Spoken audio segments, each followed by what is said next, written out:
Mega is an improvised satire from the staff of a fictional megachurch. We are here, the Lord, we are here, and we're ready to podcast. Hiya, I'm Hallie Laban, and this is Mega, coming to you from Twin Hills Community Church, where every single week we give our mega church a tiny family feel. We introduce you to members of our church staff, people from our community. It's a treat and a treasure. Well, per usual, I'm joined by my co-host. He's the youth pastor for our high school ministry called Climax.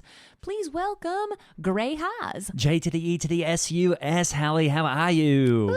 I am too blessed to be stressed and too grateful to be hateful. How are you, my friend? I'm so excited. My lady friend, Jen Hatmaker, is on the show today. She'll be here any minute. But otherwise, I had an amazing weekend with my teens who came to Climax. Hallie, we broke the world record for the largest human video. Over 300 teens participated. Now, for those people out there who don't know, tell us what a human video is. Well, a human video is where a group of young Christians, they take the ancient art form of French mime and they turn it into a confusing Bible story over the course of 10 minutes over a Hillsong song. Awesome. Yeah. So what Bible story did you do? Oh, we did Sodom and Gomorrah. Awesome. But like I said, it was a bit confusing. Just, a whole lot of writhing around on the floor. A lot of writhing. What? The guy in that story, his name was Lot. A lot of writhing. Right. You're making a joke. Yeah. Okay. Anyway, so Hallie, then Jen Hatmaker and I, J Hat, we had a fun couples thing that we did. We went on a really fun road trip.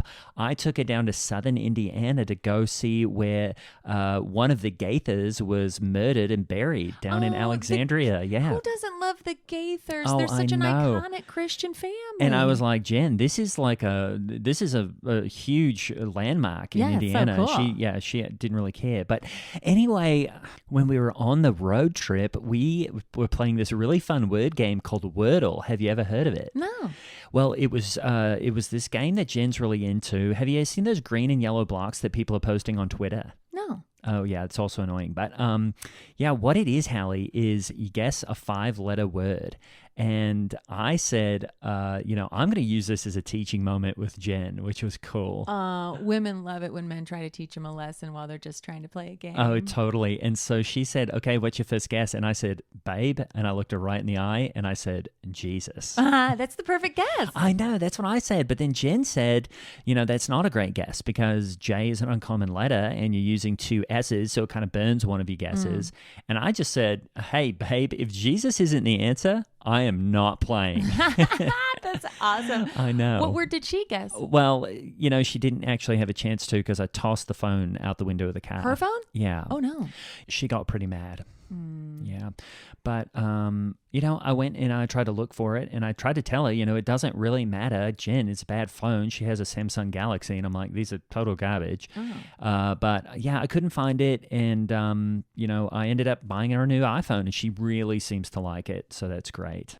So how was your week, Hallie? This might be a little personal, but this year for my anniversary, my husband, Lance Labont, he got me Christian boudoir photos. I don't think that's a thing. I know. Boudoir is too close to boudoir. I don't think that's a thing either. I was horrified when Lance gave me the gift certificate. It had this image of a scantily clad porno-looking gal on it. Ugh. It was this picture that looked like it was from a Sport Illustrated's, swimsuit magazine or something. This girl had these big, round, naked butt cheeks popping out into my eyes like somebody was throwing 2 caramel-colored bouncy balls at my face being held together by a thong. It is just sick. I don't know about thongs. I mean, what makes a fart splitter sexy? Hallie. I cannot even imagine anyone wanting to look at a butt.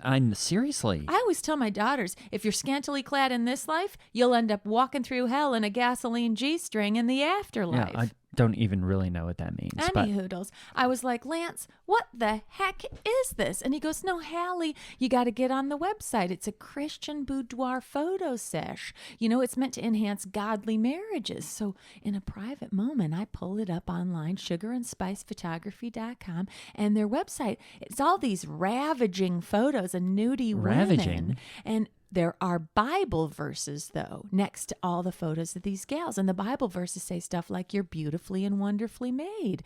And they say, please only use your boudoir photos within marriage. Okay, and I good. go, well, okay. Right. I was freaking out there for So a second. these suggestive photos can serve as what they call intimacy enhancers and romance igniters in a Christian marriage. And I go, I'm listening. And, I kept reading and I learned that Christian women need to put more energy into pleasing their husbands than they do at their jobs or for their children. Yeah, I guess so. And what really made me decide to do it was when right there, next to an image of a gal in a pair of lacy underpants, were the words, if you died today and met God, what would you say? I'm sorry for wearing this. And then it said, to begin a relationship with Christ, click here. And right there, when I clicked on it, next to a picture of a naked woman draped in a huge snake, they laid out the whole plan of salvation, and they gave a sample sinner's prayer and next steps. And I thought, well, that's one way to lure the type of gals who want to show off what God gave them and then snag their souls for Christ. Right. Okay, I don't even know if I want to know this, but I guess I'll ask it anyway. Did you do it? The photo shoot? Well, I wasn't going to, but when I saw that, they said, even though God made you perfect, we will retouch your photos and Photoshop you to half your size. And I said, sign me up. Oh, that's good. Isn't that cool? Yeah. But I guess what about all the fearfully and wonderfully made stuff? I mean, well, I don't know. I got to tell you, Gray, after my last pregnancy, I had some fearfully made stretch marks. And so I think I'm okay with whatever they want to airbrush. You know what I mean? Yeah, not really. What did Lance think? Well, he didn't even recognize me in the pics because they got me down to a size 6. It's not like me to show so much flesh. You want to see? No. I'm just kidding.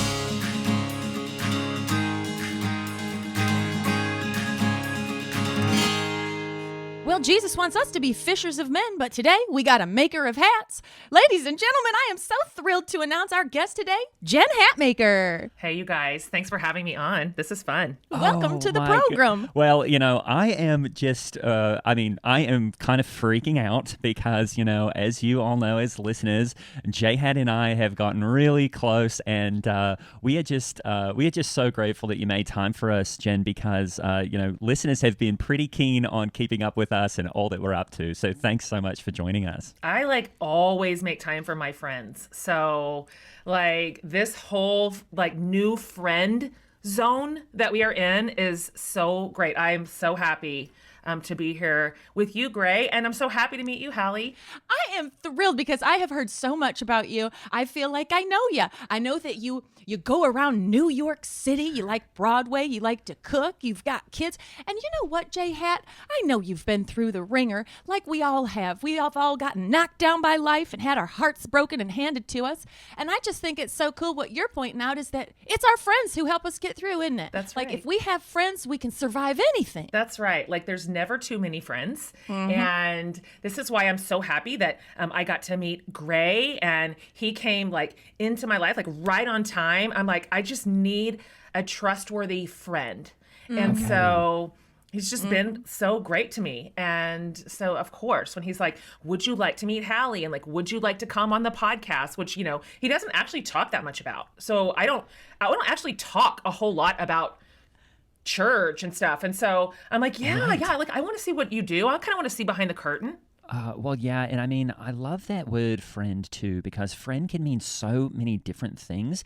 And right now, I would even substitute, friend for soulmate, something like that, because I think really what, J-Hat and I have found, Hallie, is that, we are not even thinking, we're so in the moment. And I think that is just awesome because, not only do we not have to talk about all the stuff in our lives that's not important, right now we're just kind of focused on each other and, having fun and getting connected and doing all that with the love of Christ and Jesus specifically. So it's just really awesome that she's here. And yeah, friend, I like to say that's friend with a capital F. I'm not even sometimes sure what that means. But Jen, I think a lot of people want to know, how did I don't ask you about this stuff because we've talked about it, that it's not important, but how did you grow up and where did you grow up? Well, I grew up in Kansas. Awesome. And it's, I'd say fairly homogenous. I don't it's kind of like one kind of person, that lives in Kansas. There's just the one demographic. Okay. And so, that was sort of my worldview. That's really what I knew of the world. Great.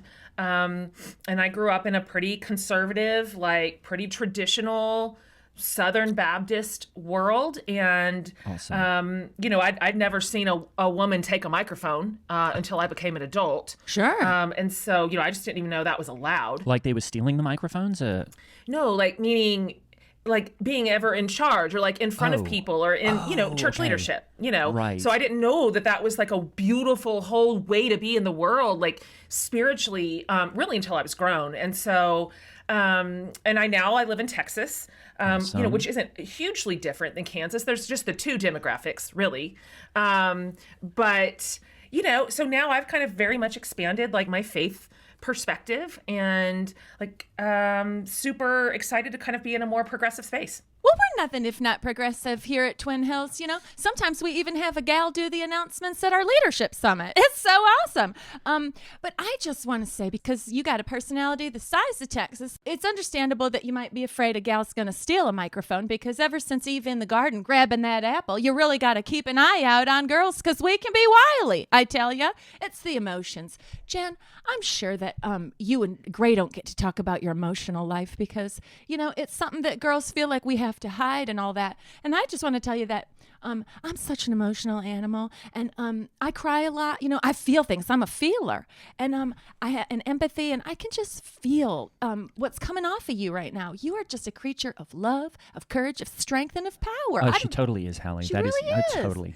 Well, I love that you are so like deeply in touch with your feelings. This is one of the best things I've discovered as an adult, which is that women have absolute agency over their own bodies.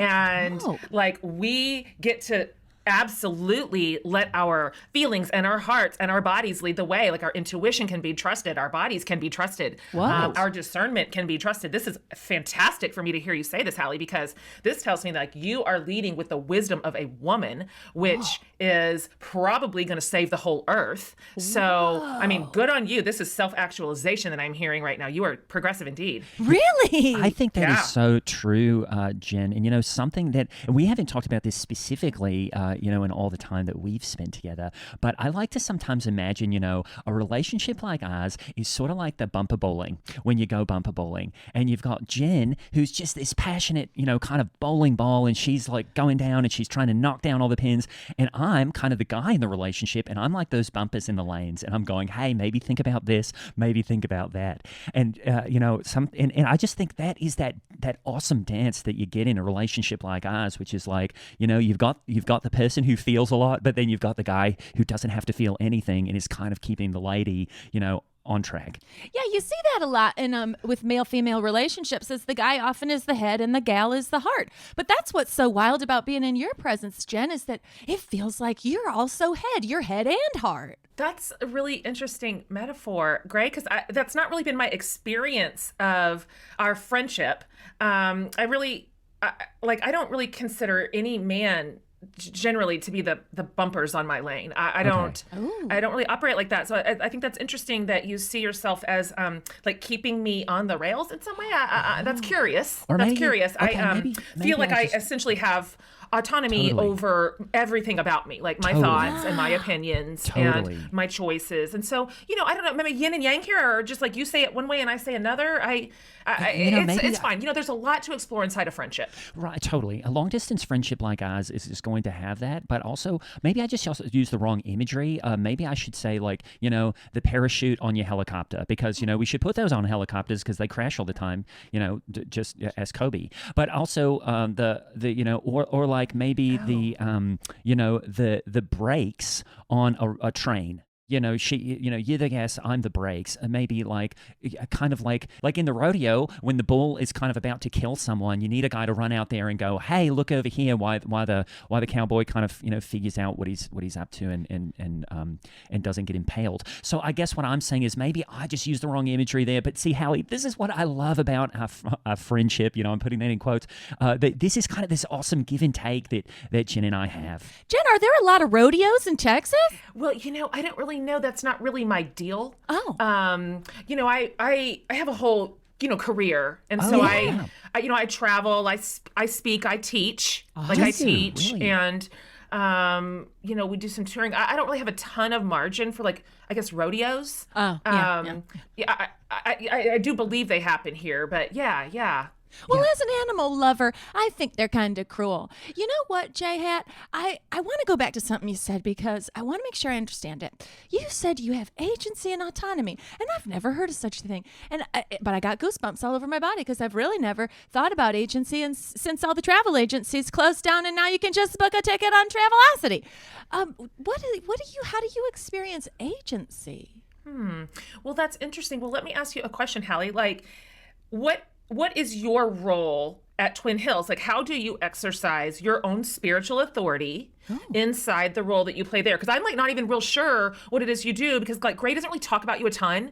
And so your work here is new to me. So why don't you give that to me and I will give you some feedback on what I think agency would look like inside of And that. just to add on to that, I like to keep work at work and my personal life personal, but that's why Hallie. I have mentioned you before, I just don't remember where. Well, my husband, Lance Labont, he kind of says I'm a glorified administrative assistant, but honestly, my title at Twin Hills is that I'm a weekend producer, which means I'm one of the 3 gals that works directly with head pastor Steve. And you know what's so funny? All 3 of us gals recently realized that, every single one of us have had breast reductions. Isn't that neat? And I still am I got the dents in my shoulders. My back will never be the same. Hallie. And these 3 guys, and you know what? We never really got along before we realized that.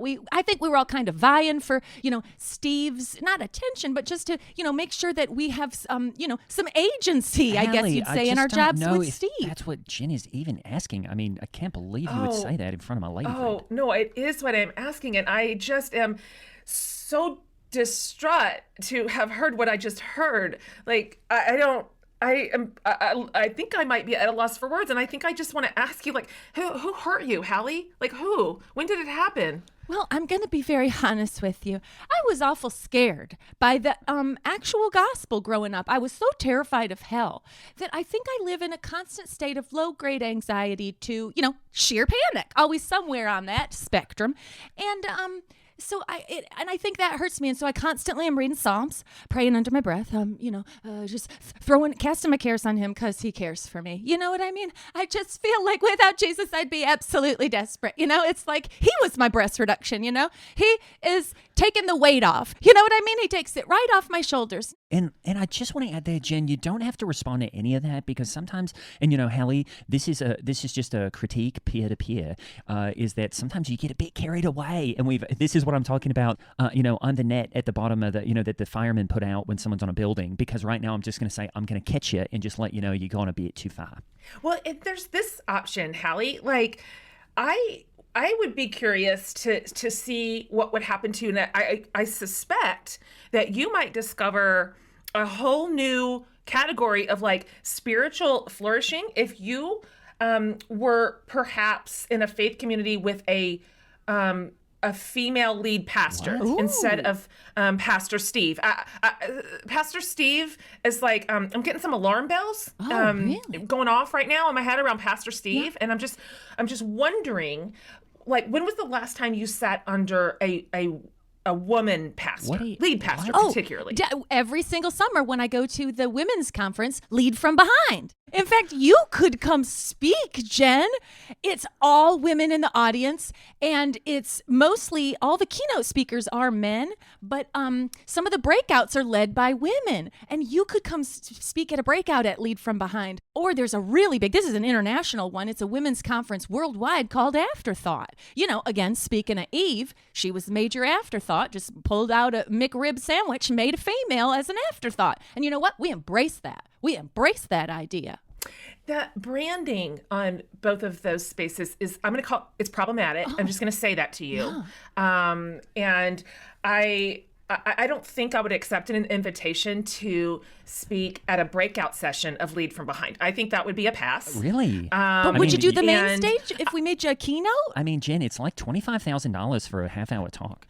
Yeah, I'm familiar with the average megachurch budget. I mean, I don't know if you know this, but I run an organization called Legacy Collective, and we raise money to solve sort of systemic issues around the world, and we are always on the prowl for the most sustainable solutions, the best innovators. So we are basically a grant organization. And so you guys like understand fundraising, because you're a megachurch and you're probably like raising money for like a coffee bar, right? Probably like a plane for Pastor Steve, something like that. Like you understand what it means to raise money, right? Yeah. Well, we've already got a coffee bar and a plane. Oh, yeah. Okay, right. So, we probably the legacy budget is maybe a tenth of what yours is at Twin Hills over the course of a year. I don't know that we're spending our dollars the same way per se. But yeah, those like $25,000 30-minute speaker fees. This tracks. Now, Jen, this tracks. I'm sorry, but you guys, I've got to point this out because something problematic that maybe, Jen, I'm just going to, be the bumpers again, is you said you're on the prowl. And, things like when you're on the prowl for solutions, I don't care what you're on the prowl for, but here at Twin Hills, we would never say on the prowl. As you go, to start this whole legacy thing, which we haven't talked about, but it sounds awesome. I would just be careful of saying on the prowl because a lot of times people are like, hey, look out, I did not realize that you were so fragile around language. Like, what are some of the other trigger words? Because I don't want to disrupt our friendship. Like, I don't want to say something that's going to like trigger you in a way. Like, prowl wouldn't have occurred to me, for example. Right. Well, I've never been triggered, and that's just because, basically, I don't think there is anything that could trigger me because of my love of Christ. And what I just do is if something, I would say my emotions, if I'm ever triggered, are basically like I'm hungry, I'm full of energy, or I'm, thinking, hey, I probably need, I guess that one goes under hungry because I was thinking, okay, like a midday sort of protein shake or something. So, either I'm hungry or I'm full of energy or just needing to work out or something. And so a lot of times, like if there's something negative that comes into my life, I just move right past it. So really, Jen, you can say anything around me because we're that close, but I was just worried that maybe you would say something like that around somebody else and they would get triggered. I see. You sure? Now, Jen, may I ask you a question? Because I've never heard anyone, make room for word sensitivity like you just did. And I just wish it were summertime, honestly, Jen, because I would like to go out on the campus here at Twin Hills and get in the lazy river with you and float all day because I feel like I have so much I could learn from you. Maybe you could explain this to me. My husband, Lance Labont, he's one of those guys that, mostly acts like I'm not there, and that's fine. But, he's always said things like, he's one of those guys that says things like, happy wife, happy life. And I know we're supposed to just kind of laugh at that. But recently I was like, no, something in that is bumping something in my spirit. And I can't figure out why. Do you know why? Yeah. I don't love that. Like, I don't love that. And right? I have some concerns about the parameters of your relationship with Lance. Let me ask you this. Does Lance invite you like deeply into the decision-making process in your family life? Like, do you know your bank accounts? Like, do you have your passwords? Do you make big decisions together? Does he see you as the equal that you are? I don't know. I mean, I'd have to ask him. He definitely makes me do all the taxes. Yes, because you're a whole grown-ass woman, and I don't know if anyone's ever told you that before. Is ass a trigger word? Like, is that a word we can say? I mean, okay, Hallie, I have told you this every now and then. This is what J Hat is, she's going to let slip with. She's really living out loud. And when I say living out loud, both for Jesus and Christ specifically, but also kind of with, her words that she uses. And I say, look, guys, she's from Texas. She's going to do that kind of stuff. So I would never say that, but I do kind of love it when she gets a bit naughty.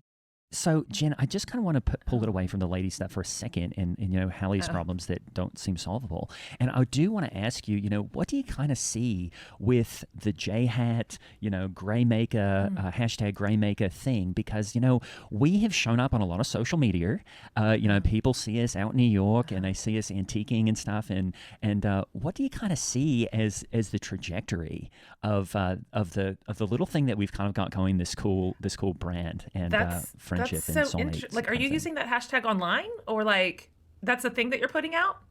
I've used it. Several people have used it. A few troll farms have used it, I think. But also, I'm just, I think it's positive because I'm just leaning into it because for one thing, I love that people associate us together and that we're kind of this cool thing. Sure. You know what I mean? Like, I think people actually love relationships like ours because they're kind of sassy. Yeah. Okay. And, it's like there's kind of this strong-willed girl, and then there's her, like, fun, guy friend. I've got a lot of friends actually like you, Gray. Like recently I became friends with Anthony. Do you know Anthony? He's on the show Queer Eye. No. I've also had Bobby. Oh. He's also on the show. Bobby's been on the show. So I have this dynamic with some other men, and it really does play well in social. You are right. It's like, look at us. We're like at brunch, and we're like antiquing, and we're like going to musical theater in New York, and people just live for it. It's like you two are like the greatest friends, and I wish I could also have a friend like Gray, to just kind of, be my antique partner, stuff like that. So yeah, I think it's fun. That is so awesome. Yeah, I've never heard of those guys, but what I do want to kind of bring up again is like, and Hallie, this is a bit embarrassing because, as everybody here knows, I'm a hopeless romantic. And, I just think it is great that, people do see us together. People are going, that is a kind of relationship that I would want to have, is Sure. what Jen is saying. And I think they're also saying like, hey, Christ is at the center of that relationship and look how successful those two are. You know what I mean? It has made the internet explode, much like preachers and sneakers. You know what I mean? The Christian social media is saying Hass Hat and Gray Maker. I mean, they're so excited. Well, they don't say Hass Hat anymore, Hallie. I didn't really like that one. But Jen, I will say to you both that sitting here with you, I feel the chemistry. It's powerful. I mean, I almost feel like I'm being pulled in an undertow, like a riptide in Miami Beach. And I'll tell you what, Jen, you mentioned sassy. Yeah. And you used a little word that rhymes with sass. And it made me think of... I wanted to ask you, speaking of sassy, about these gals like Glennon Doyle. As a woman of God, am I allowed to like Glennon Doyle? I don't know, Hallie. We've been over this. I'd say no. Oh, It's just that as a woman who's been married to a man so long, I feel like a lot of us gals are looking at what she's got going on, and she looks happier than ever. She looks happier than any woman I've ever seen be happy. Totally. Same thing. Speaking of curse words, same thing like somebody like a Brene Brown, where, they're talking sense, but every time I try to wrap my head around what they're saying, I feel like I'm going to crack right open because I'm only made out of shame. And if I try to break out of that, what would bring me to the throne room of Christ and cause me to be throwing myself in desperation at the feet of my Lord? You know what I mean, Jen? Oh, honey. Oh, okay. Oh, I see now. I see where we're at here. Okay. So first of all, you are 100% allowed to love Glennon, and I will let you know that Abby is the greatest thing that has ever walked the earth. And so, big celebration of their relationship, and it's just, isn't it just amazing, you guys, that God makes us in so many different ways, right? And He celebrates everybody that He makes, the way He creates us to love, and the containers that we get to fill. This God is pretty incredible that out of His creativity and imagination, we get a Glennon and an Abby, right? Fantastic. Yeah. And it seems like Abby even pays attention to her. And Abby's someone who likes sports, but she's not there glued to the ESPN. She's talking to Glennon. It's very interesting. Isn't that interesting? I have said, of course, as you guys know, I kissed marriage goodbye. And I have said several times, I don't really know what is next for me, in my romantic future, but I 100% know that I wish I had a wife. And so, I get it. I completely get it. I'm more wives for everyone, honestly. That is truly, sounds like paradise. Wait, now did you kiss marriage goodbye like the I kiss dating guy goodbye, kiss dating goodbye? I was just trying to be clever. But yeah, and he's had a hard little he's kind of gone a different direction. Right. I mean, I kissed the I kiss dating goodbye guy goodbye. You kissed him goodbye because he kissed kissing dating goodbye. Well, goodbye? he kissed God goodbye, and I said I'm kissing you goodbye, and I don't mean that I'm going to kiss him. I'm saying I'm kissing goodbye. The whole I kiss dating guy goodbye. Of course, guy. you could kiss him. That's completely allowed. Yeah. Well, we all know what happened when Judas kissed Jesus. So. Oh, I guess that's a good example of a male-on-male kiss. It goes nowhere good. See The what only I'm one saying? the only one in the Bible didn't go pretty well for those Next two thing guys. you know, the Son of God is being strung up on a cross. That's where a male-on-male kiss goes. Anyway. Capital punishment. Hey, Hallie, and I hate to do this, but sometimes Hallie does this, which is she kind of makes it about her, and I'm kind of just wanting to say, Jen, I think it's awesome that you have made these big changes in your life, and that you're looking now, you're being just more open and looking for different relationships, and I think that is what comes back to the sort of thing that we've built together. Hallie, is right now we're in this kind of awesome, we're in those early awesome stages where everything is exciting, and we're just spending a lot of time together, and we're not getting bogged down in all the stuff kind of that we've been talking about, which is do you listen to each other, or who makes decisions, or Female stuff. just all that stuff. Like, we're really just living in the moment, aren't we, Jen? Well, this is an interesting take on our relationship. And I am starting to wonder here if maybe we should have steered a little harder into those waters. Like, I didn't know some of your positions. Can we say positions? Is that a word we can say? Is that triggering? You're not going to be able to say that around a lot of liberals these days, but you can say anything around me. This is a safe space. Okay. And I don't even like to say safe space, because I think that is a ridiculous phrase. I think all spaces are safe. So that's my belief, is that, you're in a church, it's definitely a safe space, and you're with me, it's definitely a safe space. Are any of the other like staff members like somewhere in the LGBTQ spectrum? Like, are they safe, or like I'm assuming they're safe there, right? I mean, we've got people that they do love BLTs. We've got a couple of vegetarians around here, and that's problematic. But we give them a vegan option at the cafeteria. Oh, okay. Jen, sorry if this is too personal a question, but I can't get it off my mind. Were you the hot girl in high school? Hallie, yeah, she totally was. But anyway, Yeah. Jen. Probably homecoming queen, right? Okay. In Kansas? I mean, you'd be a Kansas 10. I'm like an Indiana 6. Oh, that's Maybe interesting. 5.5. I don't know if that. I'm going to be honest with you. Like, that was back in my repress days, and so I was like, that's when I dressed like super modest, like at all times. And this is no lie, you guys. I was voted as a senior. You know how the lists come out, like the prettiest girl, the best smile, like funniest boy, whatever. I was literally voted most inspirational. And so I don't feel like high school was those weren't my best years, you guys. Like, I actually, like, those were not my peak years at all. Now, was I the head cheerleader? Yeah. You know that I was. And how did you maintain your modesty as the head cheerleader? Modest is hottest. Also, I was voted most likely to clean jerk 320. And how do you maintain sexual purity? Because everybody wants to roll in the snow with the head cheerleader. I don't know that those are actually like the highest two goals that we set in front of high school girls. I'm not sure that that's our lead metric as we kind of raise the next generation. Primarily just because all that really produces is just crippling shame and self-hatred. Yeah. Really? And so I just wonder if there's a better way. Yeah. That maybe modesty and like purity culture could be re-examined. Oh, wow. Really? Or just maybe just thrown in the trash, entirely. Wow. Yeah, or maybe just rebranded, as like fun culture, I just think sometimes it's the words we use. It's not even the things we do. Because, you hear purity and people are like, oh, that's a bad thing or something. And I'm going like, hey, what if you call it like glow up culture? And if you glow up for your husband on your wedding night, you are going to have like a perfect marriage. So, sometimes it's just how we frame things, don't you think, Jen? Well, let me give you an example of the reason I find the whole mechanism problematic. I remember one time I was in the youth group, and I was the youth group kid that you think that I was. Awesome. And I remember our student pastor, who's kind of like you, Graham. He wasn't Australian or English or whatever it is that you are, but he was the youth pastor, and he was teaching purity to the whole youth group. So there's boys in there and girls.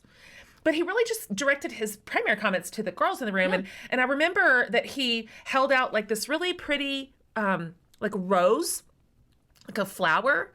And he just started plucking the petals off one after another. He's like, this is what happens when you get in the back seat. Like, this is what happens when you wear spaghetti straps, right? Like, this is what happens when your shorts are more than, 2 inches above your knee. And he's just plucking and plucking and plucking. I noticed that none of the directives had anything to do with the boys, and I was curious. Yeah. But it was all for the girls. And then at the end, there's no petals left. And he's holding the stick, and he holds the stick out, and he says, girls, this is what you offer your husband on your wedding night, if this is the way you behave. And I'm just going to suggest that did not build in a lot of like strength or dignity into those hearts and souls of 14-year-old girls. And so Totally. I don't believe I'm interested in a rebrand of this stick. I just think the stick is probably just needs to go altogether. Okay, yeah, let me repitch then, an idea, because what I did, a very similar thing, but I used a dead chicken, and I was able to do it with the feathers of the chicken.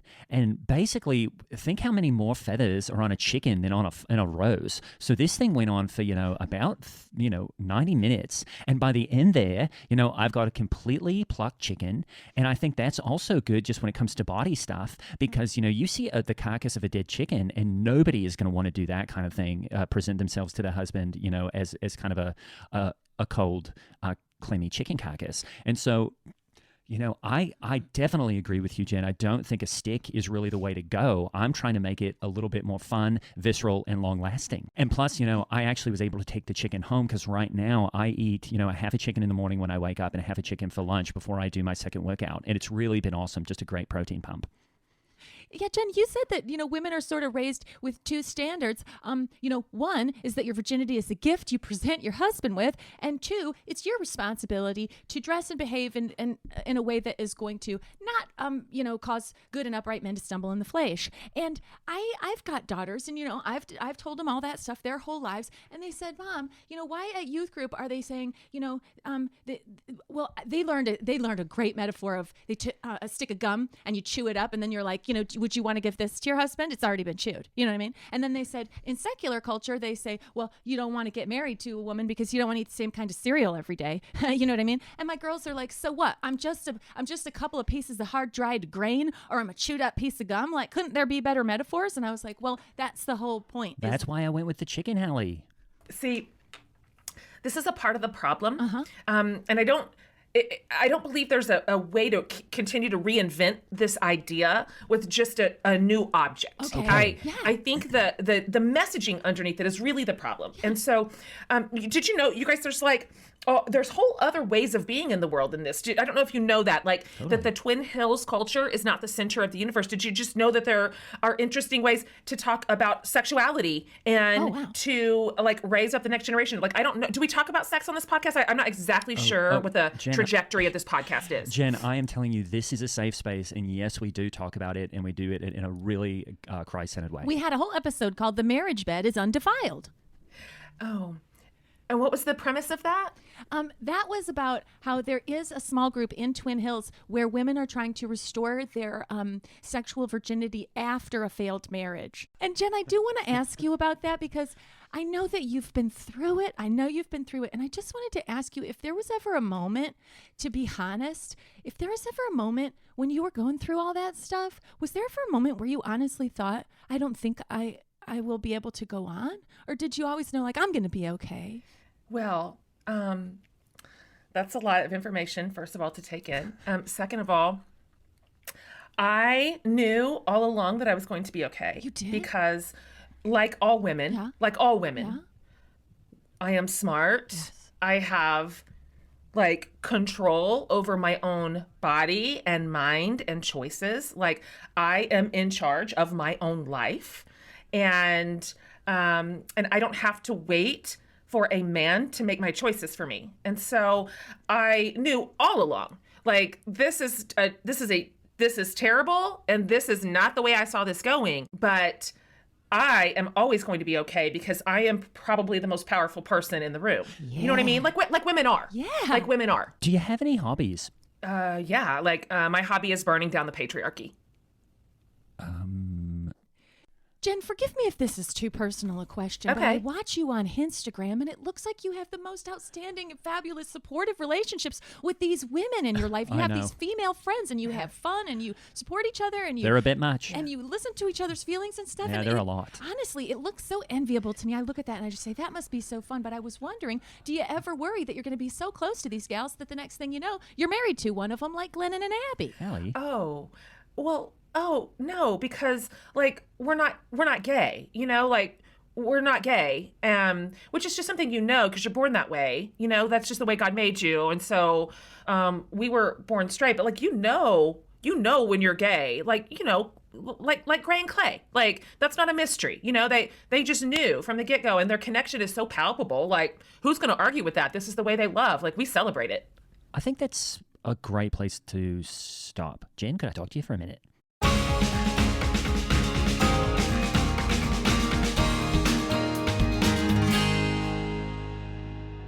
Thanks so much to Jen Hatmaker, our first guest to ever play themselves on the podcast. She was such a sport and so very fun, and we had to edit out a lot of laughter because we were having such a good time.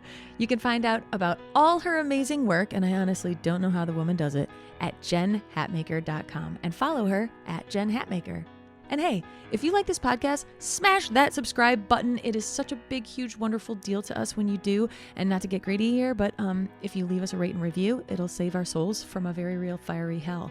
And follow Mega on your favorite form of social media. It's at Mega the Podcast. We've got super fun stuff coming up on Twitch and Discord, so don't be a stranger.